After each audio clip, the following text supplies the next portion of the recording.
So I went to the co-working space, but it turned out to be very, very different to what I had expected.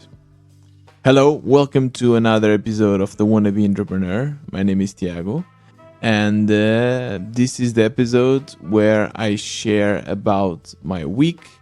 If you are interested in knowing how the life of a bootstrapper and indie maker is, with no filters, without filtering the bad stuff, but actually showing you what it's like. I think there's not a lot of content where you can actually see and feel the struggle, the wins, and everything that's going on with full-time indie makers or even side indie makers, people that are doing on the side. So it's not all easy. It's actually quite the opposite. You have some great moments, but they always come after a lot of work. And in this episode, I will tell you the story of how I tried my first co-working space. Actually, it's my second co-working space, but I want to tell you that story because it's a really funny one. I will also speak about going back to marketing and finally getting back to my working mood after my amazing holidays. It took some time to get back, so I'll talk a little bit about that. And I also want to speak about when to quit a project. I've been thinking about it. I have my community, which is my main source of revenue at the moment, but I've been analyzing a little bit. Now I want to speak with you about it, and I think you can also use what I've learned in your own projects. And besides that, I have some exciting new projects going on, some market analysis that I've been doing. So I also want to share that with you because I think it's really important to do some research before even writing one single line of code. So without any further ado, let's get started with today's episode. In the end of 2021, I think it was November, I wanted to go to the Web Summit. I had just moved back to Portugal from Germany, and I had the chance to go to the Web Summit. It's super known, it's the place for startups.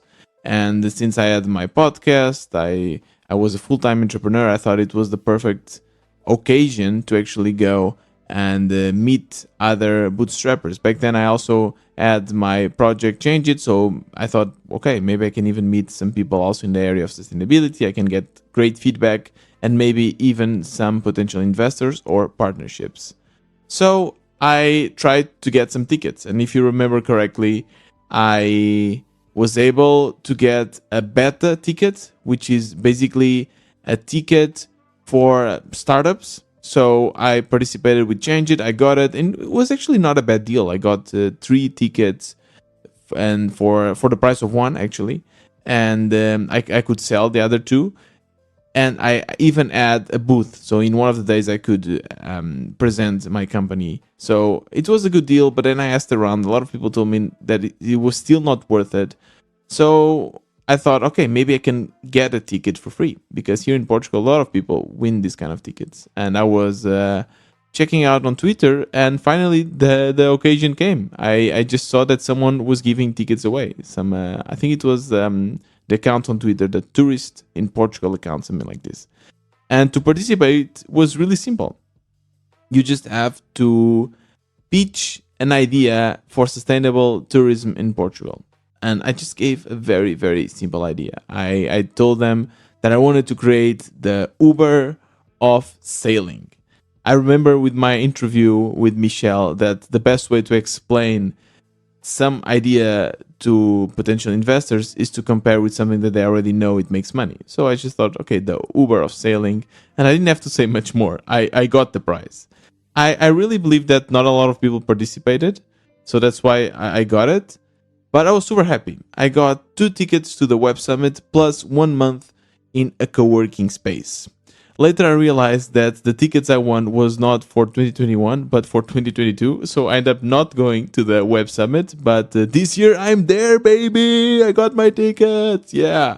And I'll cover it in this podcast, so it's a good motivation for you to keep listening to me. So, I also got the co-working space. 1 month co-working space.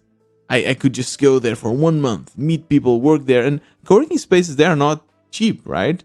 They're quite expensive, actually. It can cost up to 200, 300 euros to have a desk in one of these co-working spaces, which for a bootstrapper is a lot of money. So I was super happy with this opportunity. Also because I was feeling a little bit lonely, that I wanted to meet other people. I'm an extrovert person. I want to go and meet others, right? So yeah, it was finally the time. It took me some time actually to collect the prize. I kept sending them messages, but to be honest, this is quite normal here in Portugal. Some services, they're just super slow. I just don't get it. So I kept sending them messages. I sent the Startup Portugal. So Startup Portugal was actually the entity that was giving this co-working space. And I was like, wow, this is amazing. Kept sending them emails. And finally, they got back to me and they said, Tiago, you won the prize. So when do you want to claim it? And they asked me to plan 1 month when I wanted to go there. And I told them, okay, can I do it from mid-June to mid-July? They told me that I could. And I went. Yeah, last week, after recording the Tuesday's episode, I left to go to this co-working space. The co-working space is really located in the center of Lisbon, in Baixa do Chiado, next to Bairro Alto. It's amazing. I thought, wow, I'm finally leaving Lisbon. I'm here in the center, and I get to come here every day for a month. And it's actually like 20-25 minutes by metro from my house, so it's perfect. So I get there and I look to this old classic building, and the building says Ministry of Economics and the Sea and the Ocean, which is an interesting combination of a ministry.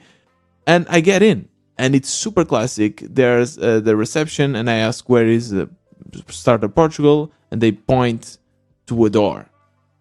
I look to this old door, and I start walking. I knock, and I enter. And the moment I enter, I see a room. The room should be maybe, I don't know, 60 square meters or something. And there's people working. There's desks. There are these, these gaming kind of chairs? Yeah, all of them have gaming chairs. And people are just working, and everyone looks at me like I don't belong. They look at me as like, hello? And I say, hey, I'm here for the co-working space. And to be fair, that did not look like a co-working space. You know, when I tell you co-working space, what is the first thing that comes to your mind? Is this kind of nice vibe, a little bit hipster, with these nice chairs, multiple colors, and, this kind of tech vibe, let's say. And this was just a very classic office vibe. You had normal gray desks and then these, I guess, gaming chairs, which was cool. And then a bunch of people. And they told me there's no co-working space. I was very, very confused because I was sure that I was in the right place. So I kept insisting. But I don't know, I felt really embarrassed. Everyone was looking at me and I was clearly in the middle of an office, like a normal office. And they finally realized that I have won the prize. So they asked me, did you win the prize that we did? And I said, yes, yeah, finally, thank you. Yes, I did win it, and I'm here to claim it. So one of the persons, she was super nice, and she called the responsible, the person that actually organized the prize, and talked with him a little bit. And then she told me, okay, here's your desk. In the middle of the room, like with all the other people. So what I realized it happened is that there was not a co-working space, and I did not win a co-working space seat for a month. I got a seat in a company for a month. So I sat down, I opened my laptop, and I started working. But I was working in the middle of these other people. All of them, they know each other, all of them working for this entity that is the Startup Portugal. I then asked where was the bathroom. They took me there, and I kind of took a peek into the kitchen, which was also an like small kitchen. So nothing like what you would imagine a co-working space to be. After a while, the manager of the Startup Portugal came to me and made a few questions, and I finally kind of understood what Startup Portugal is. Startup Portugal is not an accelerator. Is not it's not a co-working space. It's basically an entity that works with the Portuguese government to promote entrepreneurship in Portugal. They told me that they were actually the reason why Web Summit came to Portugal, which is amazing, to be honest. It's something that I really admire. And then I was, of course, listening to their conversations, and they had very interesting conversations, also a lot around sustainability. So I thought, wow, okay, this is cool. These people can be great for my network. I can really learn a lot from them. And if I have questions or if I want to start some new projects, I can count on them. But I didn't feel like I was in that environment, like this co-working space environment that I was looking for. I thought that this was not better than my place, than my office. And yeah, I don't know. I kind of there. While I was working, I was thinking, what the fuck? Like, how can they tell that this is a co-working space? How can they give this kind of price? And to be honest, I don't really understand who would use it, because if you are a full-time maker, you probably have an office or a place where you can work. And if you are working for others, then obviously you wouldn't have time to go to a co-working space. So I was a bit disappointed because they were not clear with what I've won. So they told always it was a co-working space. And at around 4, they asked for coffee. They're like, okay, who wants coffee? And I realized that you actually have to pay for coffee. And I know that this sounds very entitled, because I'm a spoiled developer where I basically had everything for free while I was working for other companies. But for me, coffee is kind of this basic necessity. And when you are the entity that brought Web Summit to Portugal, you know the impact of this? Bringing Web Summit to Portugal was basically bringing tons of companies to Portugal, bringing the attention of the indie makers and entrepreneurs to Portugal. And the conditions where they were working, I was like, why? I mean, they should have more, right? They should at least have free coffee. So that also got me a little bit upset. At around 5, I decided to leave. Everyone was still working, and I really didn't know what to say. In my mind, I kind of already had decided that I would not return, but I also didn't want to tell them that, because they were really nice people, hardworking, doing great for the country, for the entrepreneurship. And I don't know. I didn't want to transpire the wrong feeling that I was ungrateful. Luckily, they didn't ask me if I was returning, and I just said goodbye, thank you, and I left. After getting home, I was still considering maybe returning, because I realized that I only gave it 1 day, right? So if I would go every day for a month, I guess eventually I would start to get to know these people. And maybe this could also be great, as I told you, for networking. But to be honest, at this moment, I just want to focus on my projects. I have the community where I can speak with a lot of other indie makers. So I didn't feel that I would have the energy to go there and try to cultivate these relationships, because they were not in my scope. They are, of course, entrepreneurs, but I guess they are not bootstrappers or indie makers. So yeah, I got a little bit sad with this situation, because I was really looking forward to a proper co-working space. And then the next day I went to a coffee place to work, and more I realized that coffee places, they're actually the co-working spaces for us, for bootstrappers. They are cheap, they have coffee, and for the price of the coffee you get to stay there, you get Wi-Fi, and you normally see other people working around you. I always question though, like, what are they working? I would love to get to know them. And after that, I was even thinking, okay, maybe this could be another idea. We can make a co-working space for bootstrappers, a place that would be cheaper, accessible, where you could meet others. And I was immediately checking this idea out with João. And João is I interviewed him, I mentioned him quite often here in the podcast, and I quite often bounce some ideas with him. And he had Cookie Dough, if you remember from the interview, he had a business around selling cookie dough, and yeah, kind of imagine a coffee shop. And he told me that the margins are really, really low. It's really, really hard to make money. And we tried to like make some basic calculations around it. And we said, okay, no, this business is probably really hard. So I still didn't find a way to solve this problem. The problem of feeling less lonely, or to actually work around other people, right, in the same physical space. Because I think the problem of feeling lonely, I kind of fixed it with the community. But sometimes I would just like to be surrounded, to have this energy because I'm surrounded with other bootstrappers.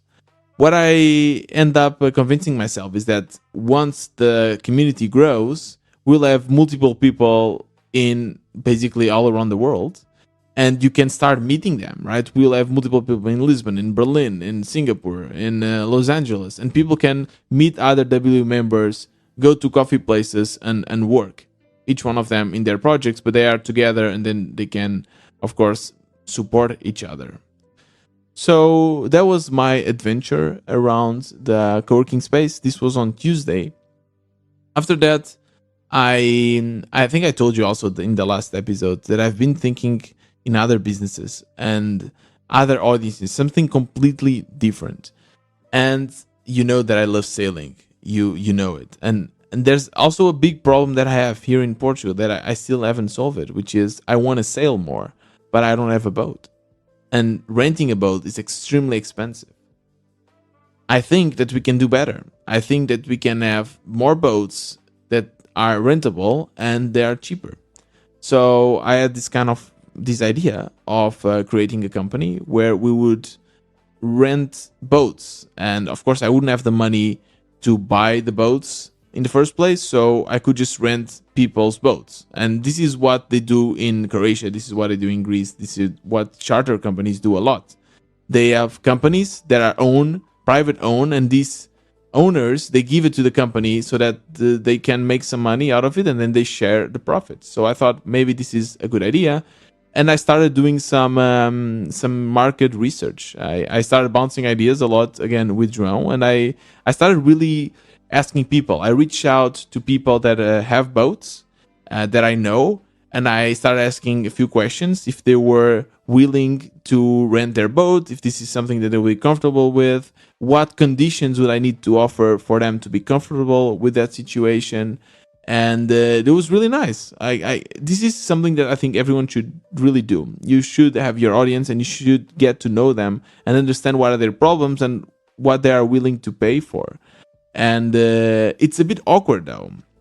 It's a bit awkward to suddenly start reaching out to people because sometimes you don't really know them, right? So they're not your friends. They're not people that you are comfortable with asking these questions. So for me, it's something that is always a little bit awkward, but I think it's crucial. Everyone has to do this. You need to understand your market. You need to understand your customers. So I started doing some of this market research. I was writing everything in Google Docs. And then the only company that does something similar to what I'm doing is the sailing school. Unfortunately, I'm not able to rent from them now because their boat is broken and they have no other boat to replace it. But it was always packed. It was really hard actually to find vacancies for that boat. So I thought, okay, there's a huge market for it. So I tried to reach out to them and make questions. They were nice. I couldn't meet them in person. I think it's always better, by the way, to meet them in person, or at least do a call, because then the conversation is more fluid and it's harder. It's easier, to make questions and to get some responses. But in this case, the person was not available for that. So we just end up exchanging some messages. Was good, but I still feel that there's more I can do. In the end, I was really optimistic when I spoke with the boat owner. It seemed that it was somehow easy to convince them to rent their boats because they also want to make money. They don't use their boats all the time. So the boat is there and they're spending money in marinas and maintenance and so on. So they want to rent it. So that part seemed easy. The part of the business itself, like insurance and legislation and all of that, I don't know. The school guy told me that it was not worth it somehow, but I think there's still a lot for me to understand. He also told me that the reason why they are losing money is because the boat is broken, but then okay, if you have another boat, then you can just replace it, right? So there's a lot of these little details that I still have to figure out.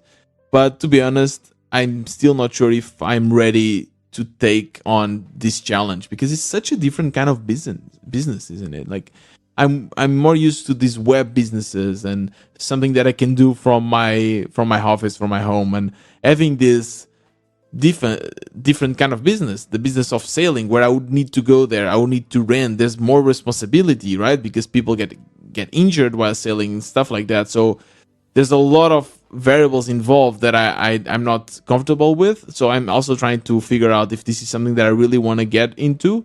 But I will continue doing more user research and try to reach out more to the school and overcome this shyness that I might have, like always feeling a little bit shy. I don't want to speak with them, but this is crucial. So I'll keep you posted with that situation.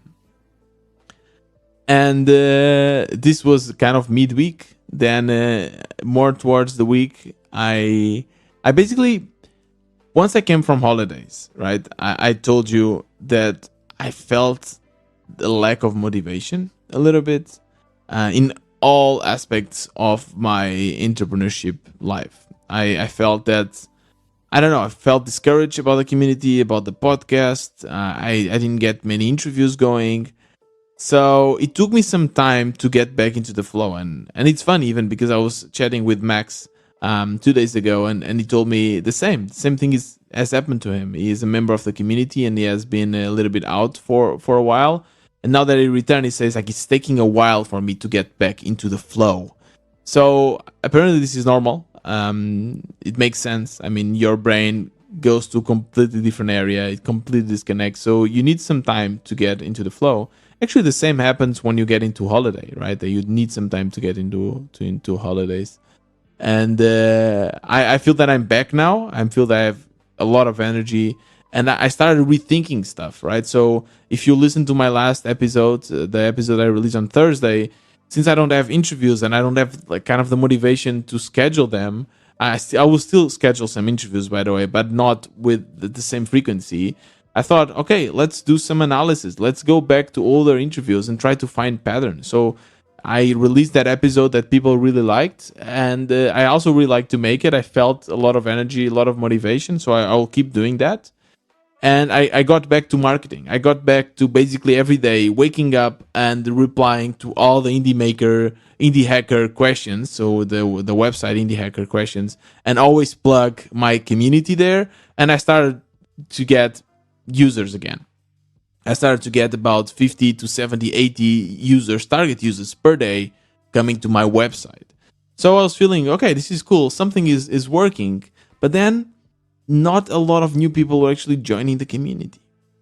And I got the same feeling I got before actually leaving to holidays, that this business would never really pay the bills or get me to the point that I want to go. Or if it would take a lot of time. And unfortunately, time is something that a lot of bootstrappers don't have because we're living from our savings. So I don't know. I got that feeling again. I was sharing this with a lot of people, and people kept telling me, no, you just have to keep on pushing. I shared this with Dagobert and Lucy when they were here, and they told me like, yeah, for us also took us 4 years to get there. But I don't know. This just doesn't feel fluid. And then I remember talking with Mark LG, right? So if you listen to the last episode, you remember this as well, when he said that it was easy for him when he built a product and it was just easy. Customers were lining up and they were willing to share their screen and their passwords and everything because they really needed this product. So I thought, why don't I have this? I mean, I have a good product. People are happy. Why don't I have people lining up to join the community? So I asked Mark on Twitter, and he told me that his conversion rate is 30%. 30. This is crazy. Like 30% of the people, of the target users that come to his website, end up actually converting. This is a huge number. And then I asked Luca, I also interviewed him here, and in this business, he says that he has a conversion rate of 10%. So for you to understand, my conversion rate is lower than 1%. That's a very, very big difference. I'm having the target users coming to the website. I'm having indie makers coming to the website, but less than 1% conversion. This is a red flag, I think. This is something wrong because I've tried everything. I've tried switching my landing page a lot of times. I've tried multiple target groups, multiple features. I've tried speaking with the users and everything, but nothing really works. So my only conclusion is that even though the problem that the community is solving is a very important problem, which is people feel lonely. When you are an indie maker, it's really hard to find like-minded people, and you don't want to feel alone. You want to meet others. You want to get advice from others, feedback, motivation. So definitely there's a problem there to solve. However, I do think that there are already a lot of solutions. Maybe there's no amazing solution. Maybe the community is the best solution. But there's a lot of other solutions, and most of them are actually free. People can use Twitter. People can use indie hackers. People can use other communities that are free. There's co-working spaces. There's your friends and family. A lot of the bootstrappers actually doing this as a side gig. So they have their companies and their peers.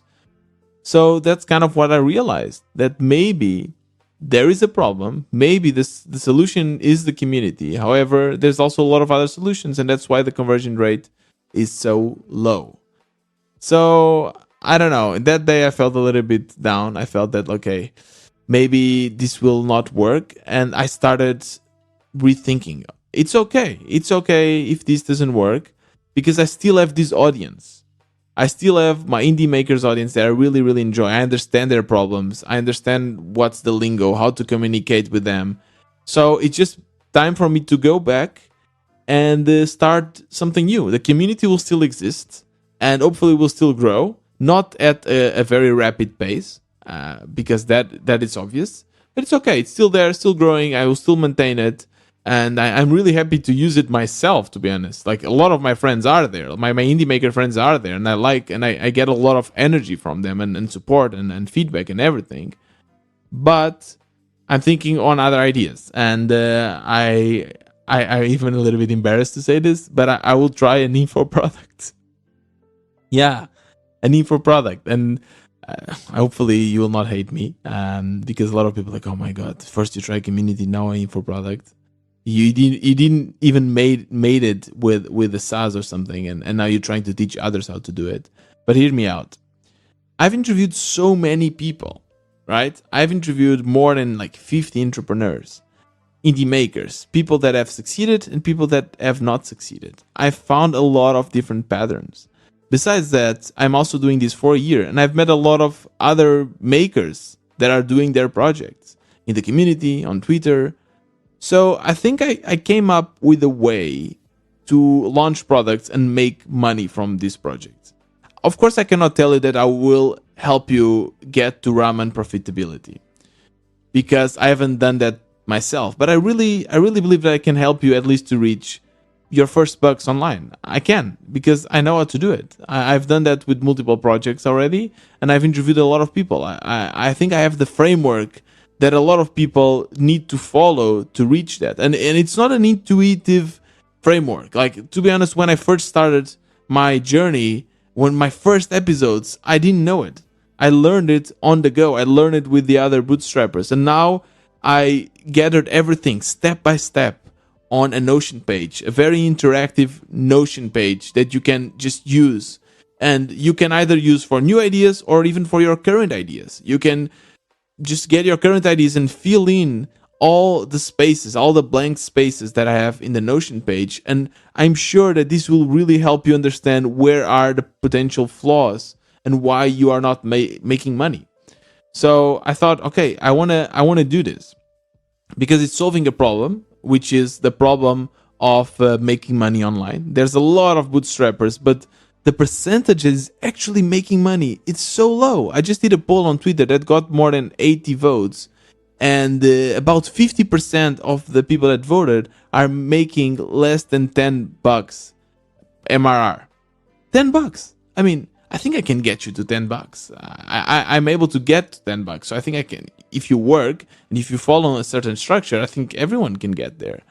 So I thought, let's try to solve that problem. And then if you solve this problem, maybe you can get to $100, $500, $1,000. But at least the first, money, like it's important. You learn a lot by doing that as well. So I thought, okay, this could be an info product, and I can connect this then with the community afterwards. So I've been working on this info product. I've been collecting a lot of feedback. I will give it for free to the community, and hopefully they will also give me good reviews. And I will work through this feedback that I get from the community. And once that's done, I will probably use Gummy Search because everyone is using this. And I'm thinking about selling it for it's a one-time payment, obviously, and it's $15. And with this $15, you also get 1 month access to the community because I think they complement each other really well. And yeah, I'm excited. Let's see. I'm working on this hard. I really enjoy it. I'm getting the feedback, and yeah, soon I will let you know how this goes. But hopefully, you can also use it yourself. So if you're interested in using this for your own projects, I will let you know once it's available. But if you really don't want to miss out, just follow me on Twitter. Follow me at WB Podcast, and I will announce once it's ready. And that's it. It was a busy week, a lot of things going on, but also an important week. This conversion situation, it was really, really important for me, and I think everyone should also measure their conversion and try to understand why it's not, or if it's good or not. Just try to understand that, right? Like now you have a reference. You know that there's people making 30%, there's people making 10%. So if you're making less than 1%, maybe there's something wrong. Hopefully you enjoyed this episode. It was a pleasure to speak with you, like always. If you like the Wannabe Entrepreneur podcast and you want me to continue doing this, you know what to do, right? You can buy me a coffee, you can share with your friends, tweet about it, or you can become a member of the WB Space. It's $10 per month, and you meet other like-minded entrepreneurs. Besides that, this coming Thursday, I will have another special episode where I will go through multiple interviews and show you things that I've learned. So get ready for that. And this was another Wannabe Entrepreneur. See you next time.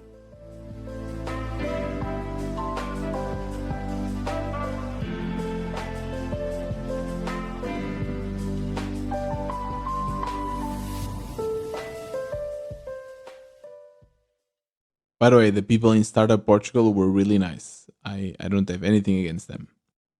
All right.